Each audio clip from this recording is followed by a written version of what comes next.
Good evening students. आज हम पढ़ने वाले हैं क्रिया।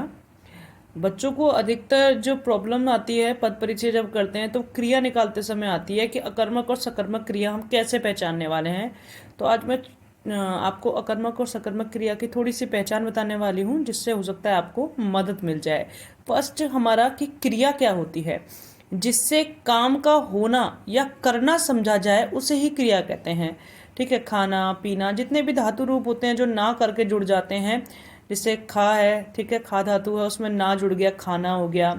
गा है, उसमें ना जुड़ गया गाना हो गया। ठीक है, कोई भी क्रिया यानी जो भी संज्ञा या सर्वनाम होते हैं उनके द्वारा जो कार्य किया जा रहा है, उसको हम क्या बोलते हैं, क्रिया बोलते हैं।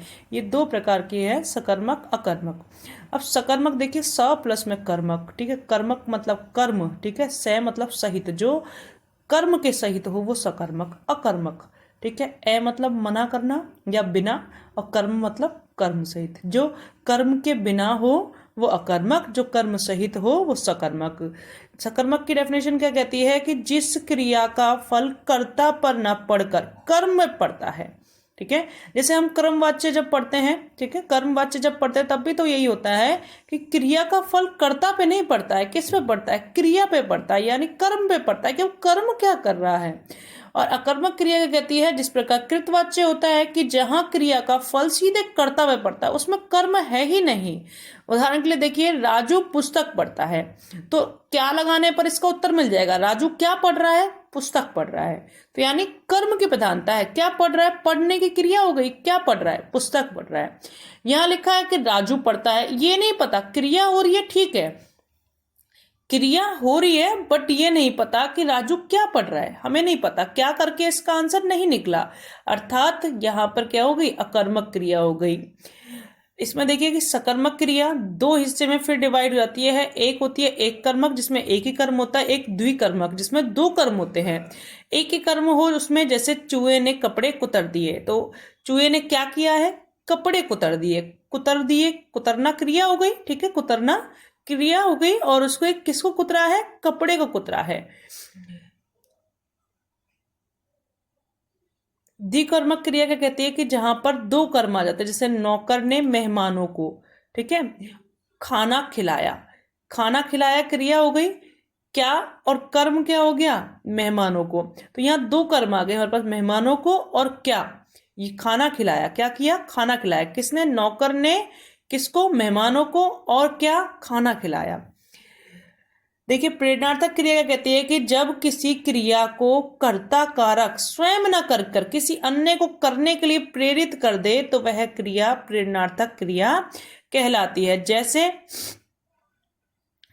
दादाजी ने माली से पौधे लगवाए, ठीक है, मैंने सीता से पत्र लिखवाया। तो ये क्या है कि कर्ता खुद नहीं कर रहा है, वो किसी दूसरे को प्रेरित कर रहा है कार्य को करने के लिए। अब अकर्मक और सकर्मक का थोड़ा सा इस उदाहरण से और समझ लेते हैं कि जतिन खाता है, अब ये नहीं पता क्या खाता है, ठीक है, जतिन खाता है, क्रिया तो कर रहा है परंतु कर्म नहीं है, सीधा फल किस पे है, जतिन पे। कौन खा रहा है, जतिन खा रहा है। तो यहाँ अकर्मक क्रिया हो गई, क्योंकि जब क्या लगाएंगे उत्तर नहीं मिलता है कि जतिन क्या खा रहा है, पता नहीं, कुछ नहीं, आंसर ही नहीं आ रहा है यहाँ पे। उसके बाद देखिए कि जतिन फल खाता है, अब क्वेश्चन लगाइए क्या है कि जतिन क्या खाता है, फल खाता है। हमारे पास आंसर क्या आया, फल खाता है, अर्थात कर्म आया। जो क्रिया हो रही है वो प्रभाव किस पे डाल रही है, कर्म पे डाल रही है, फल पे डाल रही है ना। खाता है क्रिया किस पे प्रभाव डाल रही है, फल पे डाल रही है, तो इसलिए यहाँ पर सकर्मक क्रिया हो गई है। कर्मक और सकर्मक क्रिया के एग्जाम्पल्स यहाँ लिखे हैं, उदाहरण लिखे हैं, जैसे माधव सो रहा है, ठीक है, सो रहा है ना, क्रिया हो रही है, कौन सो रहा है, माधव सो रहा है, तो ये क्या हो गया, अकर्मक क्रिया हो गई, यहाँ कर्म नहीं निकल के आया। बच्चे ने खिलौना तोड़ा, क्या तोड़ा है, खिलौना, ठीक है, क्या से आंसर आ गया है इसका, क्या तोड़ा, खिलौना तोड़ दिया, तो सकर्मक क्रिया हो गई। मैंने उससे खत लिखवाया, देखो मैंने, ये अपने द्वारा काम नहीं कर रहा है करता, किसी और को प्रेरित कर रहा है, ठीक है, तो ये क्या हो गई, आपकी प्रेरणार्थक क्रिया हो गई। राजू को दवा पिलाओ, क्या पिलाओ, पिलाना क्रिया हो गई, पिलाना, ठीक है, क्या पिलाओ, दवा पिलाओ, तो सकर्मक हो गई। वह तेज दौड़ता है, कौन तेज दौड़ रहा है, वह, ठीक है, सर्वनाम पे है जोर तो कर्ता पे हो गया जोर, तो यहाँ हो गई अकर्मक क्रिया। आश्रम में गरीबों को भोजन दिया गया। द्विकर्मक क्रिया क्या होती है, जहां दो दो कर्म होते हैं, जैसे गरीबों और भोजन दोनों ही क्या है, यहाँ पे कर्म है। कमल सोच रहा है, कमल सोच रहा है, क्या सोच रहा है ये नहीं पता, कौन सोच रहा है, कमल सोच रहा है, यानी कर्ता पे फिर से जोर है तो मतलब अकर्मक क्रिया। वह चित्र बना रहा है, ठीक है, वह चित्र बना रहा है, क्या बना रहा है, इस पे जोर है, कौन बना रहा है इस पे जोर नहीं है, क्या बना रहा है इस पे जोर है, क्या बना रहा है, चित्र बना रहा है, अर्थात कर्म आ रहा है हमारा, तो ये हो गई हमारी सकर्मक क्रिया। मोहन हंसने लगा, कौन हंसने लगा, मोहन, ठीक है, अकर्मक क्रिया। अब क्या लगा के देखिए, आंसर नहीं निकलेगा इसका।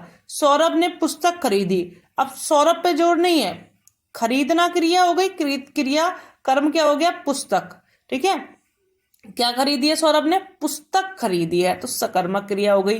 वह हंसेगा, हंसेगा के लिए क्रिया है, किसके लिए हो रही है, वह के लिए हो रही है, यानी अकर्मक हो गई। यहाँ कुछ लिखा नहीं है, आप देखिए कौन हंसेगा, वह हंसेगा, सर्वनाम, ठीक है।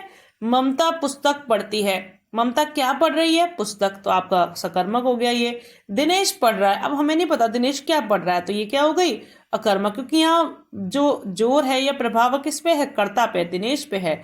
पर्वतारोही शिखर पर पहुंच गए हैं, पहुंच गए कौन, पर्वतारोही, कौन शिखर पे पहुंचा है, पर्वतारोही, तो यहाँ भी अकर्मक क्रिया। पक्षी आकाश में उड़ रहे हैं, आकाश में कौन उड़ रहा है, पक्षी उड़ रहे हैं, तो अकर्मक क्रिया। आई होप आपको समझ में आया होगा अकर्मक और सकर्मक क्रिया। ऐसी और वीडियोस देखने के लिए मेरे चैनल को लाइक, शेयर एंड सब्सक्राइब कीजिए।